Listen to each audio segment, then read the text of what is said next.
Great. Great to be here together with you today in Kiko, a very nice, beautiful place in the remote areas of Poland, where you give your BBTRS, Biodynamic Breathwork and Trauma Release trainings, which I've been taking the last year and I really enjoyed. And the work touched me a lot because it's, on one hand, so down to earth, and at the same time it's so spiritual as well.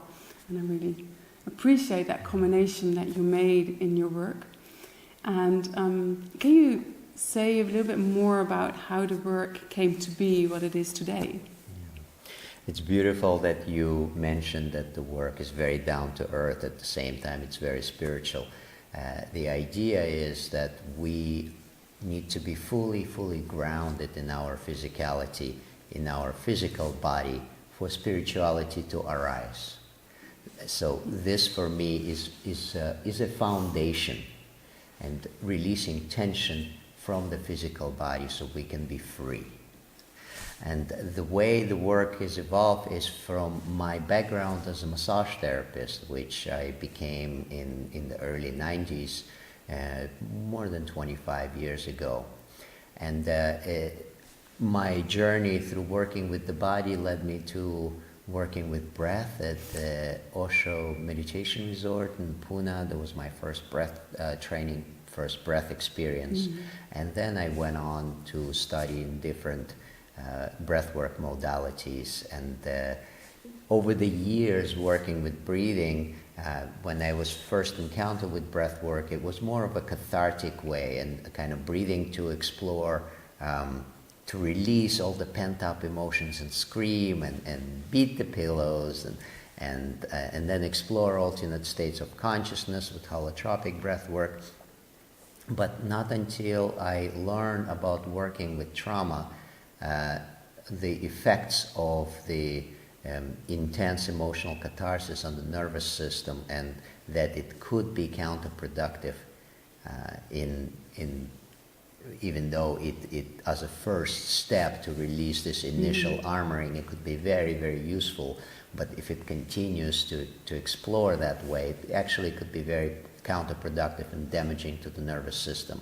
That's why I found a way of working with the breath in combination with soft, gentle, unwinding movement and body work, and bringing in the sound and emotional expression, but in a very conscious, connected way, and summarizing everything, integrating everything through meditation. So it took really years and years of experimenting and working with people individually and in groups to come up with this method. And it's still evolving. I'm still bringing in new elements to it that I feel would work and support people in a gentle and connected emotional expression and release of the effects of the trauma that's stored in the physical body, in the muscular and fascial system.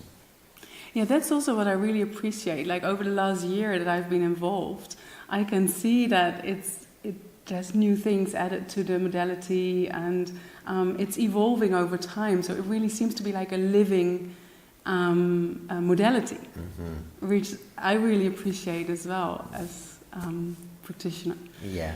Yeah. I keep it interesting to myself. You know, I always said research different things that I feel could be beneficial, and if I see something works, I bring it in. And you just wrote a book about it as well. Yes. Which is a great read. And I read in the book that it took you about 3 years to make it to be published actually this month. What was your impulse to start writing that book?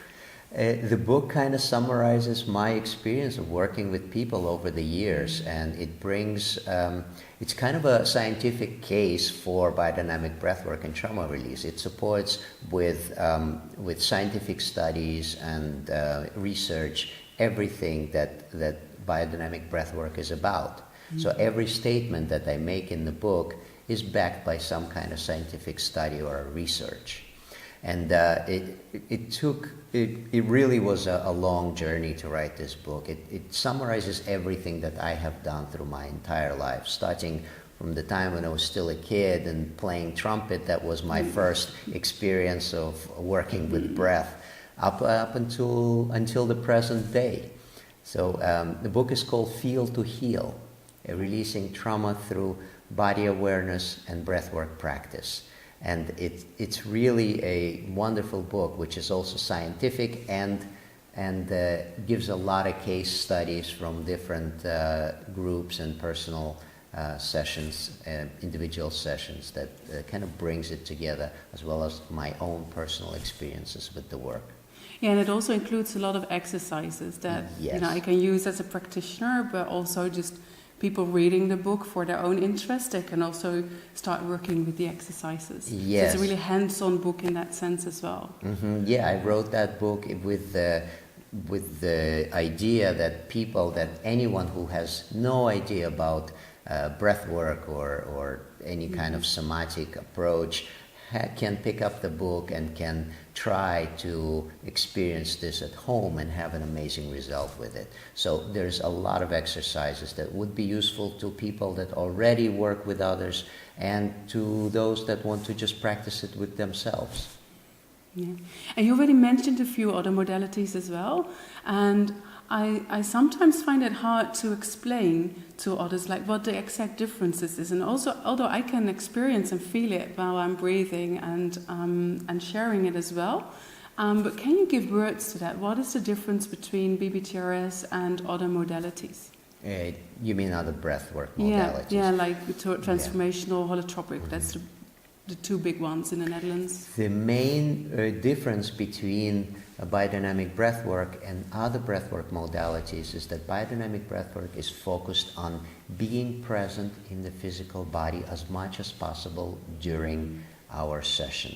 So the modality is geared towards releasing tension that is related to past trauma. So the felt sense, meaning that you need to stay present as much as possible with your physical body and track the physical sensation, and also monitor your own level of charge. So how much you charge, that you are not charged too much to slip back into the trauma vortex, but actually stay present as much as possible and keep allowing the release. Whether the other breathwork modalities are geared toward, for the most part, exploring alternate states of consciousness, which has its own benefit and use, but it's just our focus is different because we are focused on working with trauma. And it's about embodying as much as possible and staying present to the physicality during the session. So working with the felt sense, working with the resource, and your own awareness of your physical body during the session. Okay. Then if we zoom out a little bit, what we currently see is that breathwork is really taking a takeoff, and it's growing fast.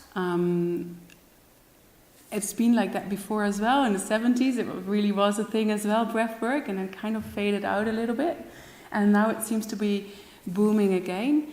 How do you see that evolve over time, and why do you think that in these current times it's becoming so important? And even like in a more traditional psychotherapy, there's more interest to somatic and working with breath.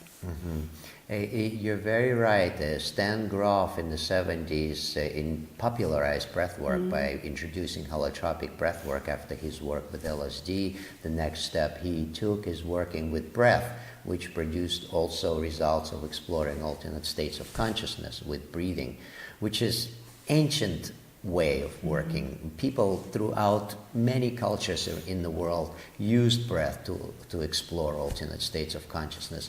But throughout the 80s and 90s, you're right, it took kind of a nosedive, and now it's coming back again in a big way. So there's many new ways of working with breath emerging, and it's kind of like a new yoga. The yoga all of a sudden popped up in the 90s and exploded all over the world. And now the people are so much used to yoga. There's yoga studios like in New York as many as Starbucks is. It's really unbelievable. And it's so beautiful that it's happening, that people come to explore themselves through this incredible practice. But breath work, now I feel that it's moving up towards becoming more and more popular, is because people see how quickly and beneficially it is, how quickly it works, how quickly it opens you up, how quickly it brings you into a state of no mind. Over the course of one session, a person can release trauma, come into deep meditation, and come in contact with their physical body, all in a matter of 1 hour. It takes people years and years of sitting on the meditation cushion to come into a state of no mind. Just by simply breathing, this happens instantly almost. With a matter of 10 to 15 breaths, the mind just shuts down, and you're able to be there as just being, without bringing in any ego to it. That's why I think the breath work is becoming more and more popular, because people experience and see the results that it's bringing, so how quickly it works. And I know in UK and in the Netherlands and US, there's like a new wave of breath work that's coming up. And I'm teaching a lot at the festivals, and specifically Yoga Festival, Bali Spirit Festival, Wanderlust Festival in the US. I'm going to be teaching in Chicago in September. And pretty much all the major yoga festivals started to include breath work, because it's one of the most popular events at the festivals. The people come, even those that never had any experience with breath work. They come, and then within 2-hour period or 1 hour period, they have a mind-blowing experience like nothing they ever experienced before. The people want more of it. Yeah, I shared it at several festivals as well, and my experience is actually the same, that people come back the next day if I give a workshop again, and there's a huge experience for people in the breathwork. Yeah, that's good. At the same time, when something is growing so rapidly, there's challenges or there are pitfalls there as well. What do you see as a challenge for breathwork in this growth? Yeah. The major challenge I see is that people that decided to share it don't go through enough training to share the work.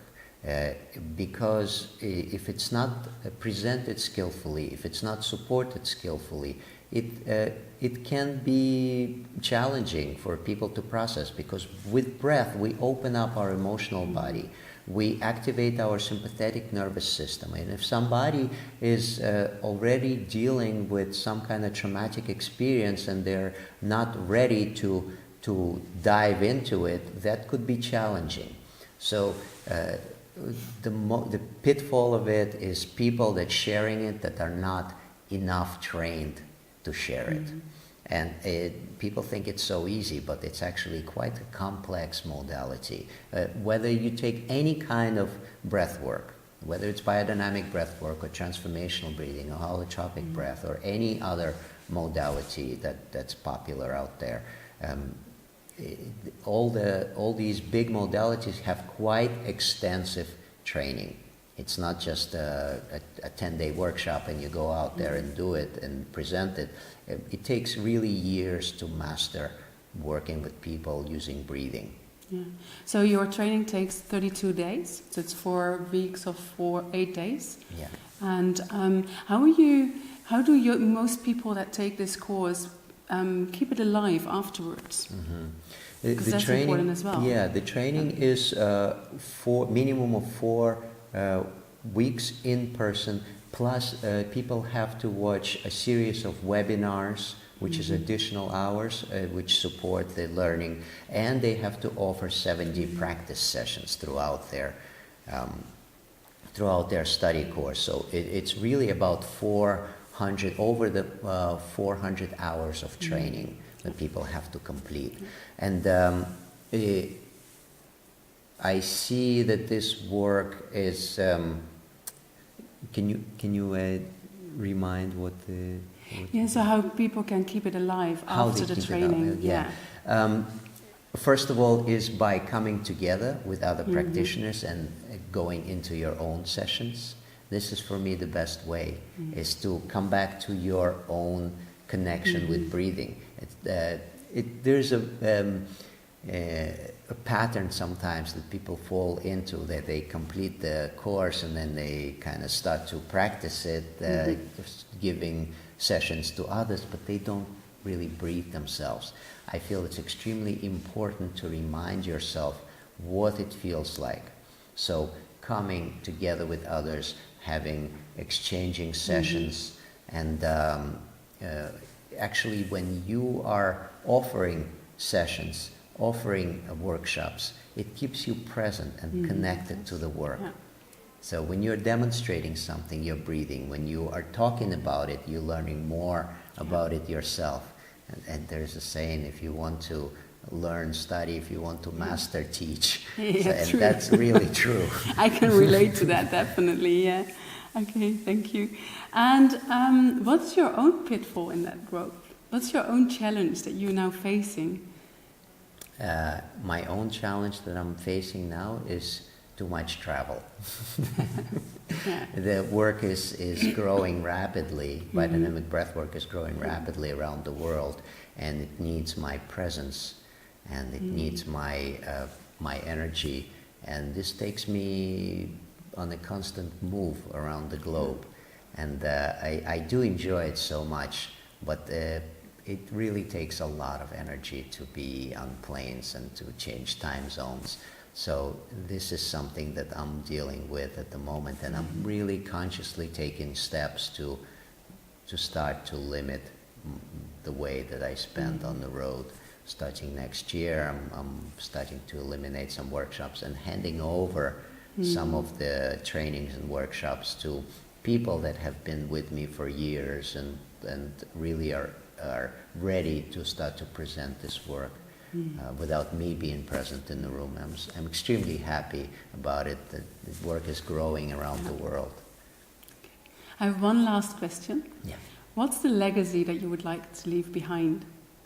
The legacy is this work, Biodynamic Breathwork and Trauma Release, because I see how it impacts people's lives, how it affects people in many, many ways. People around the world, people that come into workshops and their lives is never the same. So this work is really the legacy that I want to leave behind me.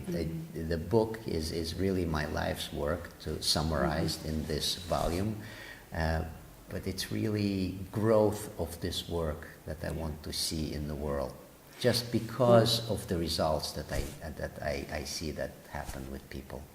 And that's like the instrument, the tool, if I may call it like that.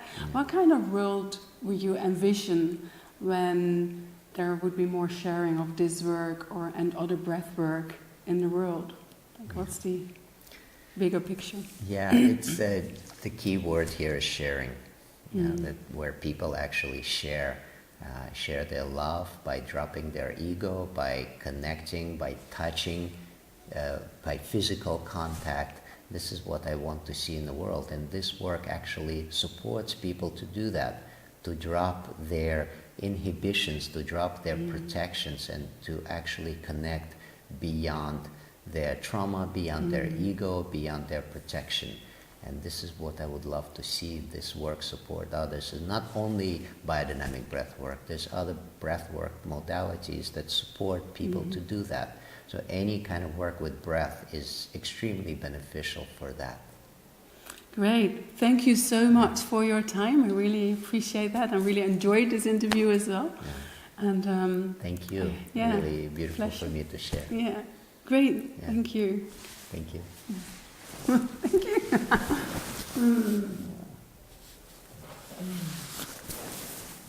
That was quite easy. Great.